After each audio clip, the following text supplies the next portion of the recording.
It's May 12, 2017. A nurse in a London hospital goes to check a patient's blood test results, but her screen suddenly goes blank. And then, it flashes red. At that very same moment, all across the planet, computer screens in hospitals, factories, and government offices started displaying the exact same ominous message. The world was officially under attack. And this was the message. Oops. So casual, almost like a taunt. It demanded $300 in Bitcoin, and right below it, a timer was ticking down. The price, it said, would double in 3 days. After 7 days, everything would be deleted. Forever. But this wasn't just some simple shakedown. This was the very beginning of the largest ransomware attack in history. The first to get hit, and hit the hardest, was the UK's National Health Service. I mean, just imagine your grandmother needs chemotherapy, but the machine that could save her life is completely locked. By the end of the day, 47 hospitals were offline. Over 19,000 appointments had to be canceled. We're talking postponed surgeries, delayed treatments. A nation's entire healthcare system was brought to its knees. But this thing was spreading everywhere. This was a global contagion. In Spain, employees at the huge telecom company Telefónica were literally ripping network cables out of the walls to stop it.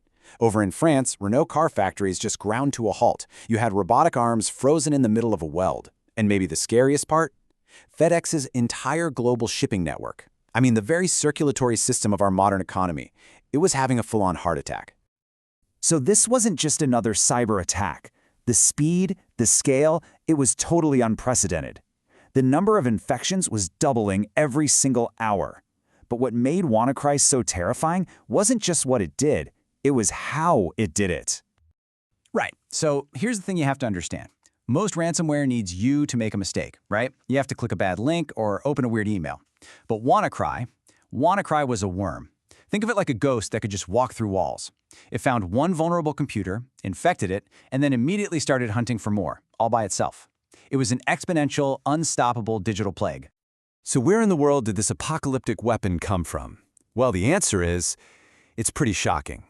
The core component, the engine that was driving all of this global chaos, was a top-secret cyber weapon that had been stolen from the U.S. National Security Agency, the NSA. And this timeline just lays it all out. Microsoft had actually found the flaw and released a security patch way back in March. But then, a month later, this hacker group called the Shadow Brokers leaked the NSA's own tool for exploiting that flaw, a tool codenamed EternalBlue. And that left this critical 28-day window where the weapon was out in the wild, but millions of computers were still totally unprotected. You know that annoying update and restart notification you always click remind me later on? Yeah, well, so did almost everyone else. By the time WannaCry hit, nearly 2/3 of companies hadn't installed that critical fix. They were all just sitting ducks and a cyber shark was circling in the water. And believe it or not, it gets even worse. Millions of really critical systems. We're talking ancient hospital equipment, ETMs, factory controls. They were all still running Windows XP, an operating system that Microsoft had abandoned years earlier. That meant no more patches, no more protection. It was like they'd taken the doors off their house and put up a sign that said, "Free stuff inside." So, with the world's experts totally overwhelmed and government scrambling, the person who would end up saving the world wasn't in some high-tech command center. No. He was a 22-year-old living with his parents in a small seaside town in England. I mean, the contrast here is just incredible. While the entire world is panicking, this guy, Marcus Hutchins, known online as Malware Tech, he's in his bedroom eating cold pizza and doing what he did every Friday, just taking apart malicious code for fun. He gets a message from a friend, downloads a sample of WannaCry, and just starts poking at it. And deep inside the code, he finds this, a bizarre, totally nonsensical domain name. It looks like someone just fell asleep on their keyboard. But it had to be there for a reason. He quickly figured out that the malware was programmed to check if this gibberish website actually existed. Okay, so here's the brilliant part. Marcus realized it was a clever trick. See, security researchers analyze malware in these simulated environments called sandboxes. And in a sandbox, every website appears to exist. So the hackers figured, hey, if our malware sees this impossible domain, it must be in a sandbox, and it'll shut down to avoid being detected. But they made one massive, massive oversight. Nobody had bothered to register that domain in the real world. So Marcus does something genius. He goes to a domain registrar, types in that ridiculous string of characters, and he buys it. And the cost, $10.69. He paid with a credit card linked to his PayPal, and in less than a minute, he had accidentally created a global kill switch for the attack. And the effect was just, wow. It was immediate and breathtaking. His server just started getting hammered with connections. Hundreds, then thousands per second. It was every infected machine on the planet calling home to his newly registered domain.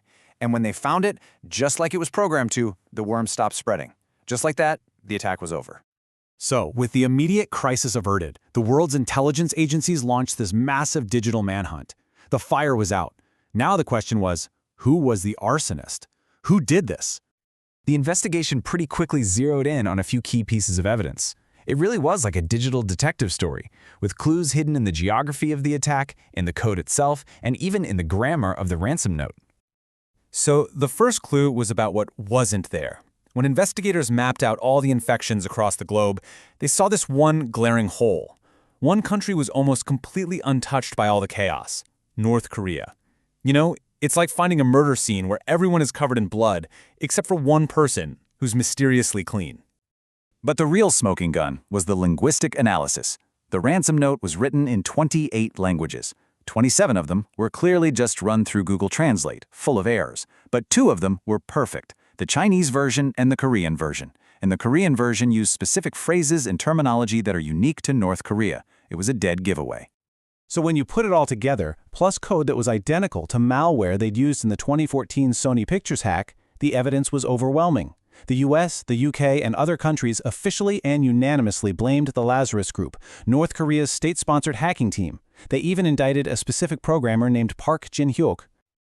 But this is where the story takes a really dark turn. Because once investigators looked at the results, they realized that what looked like a failed ransomware attack was actually something far more terrifying. All you have to do is look at the numbers.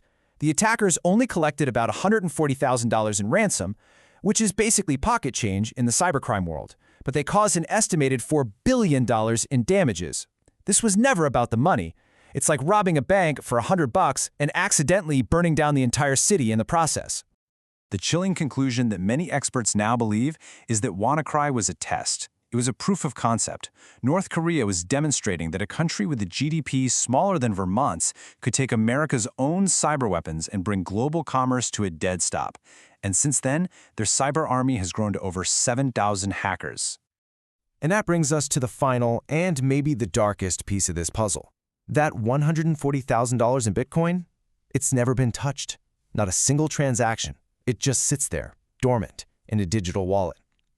Meanwhile, intelligence agencies have found North Korean malware lying in wait inside power grids, water treatment facilities, and nuclear plants all around the world. So the final question is, if WannaCry was just a test, what comes next? And what is that money waiting for?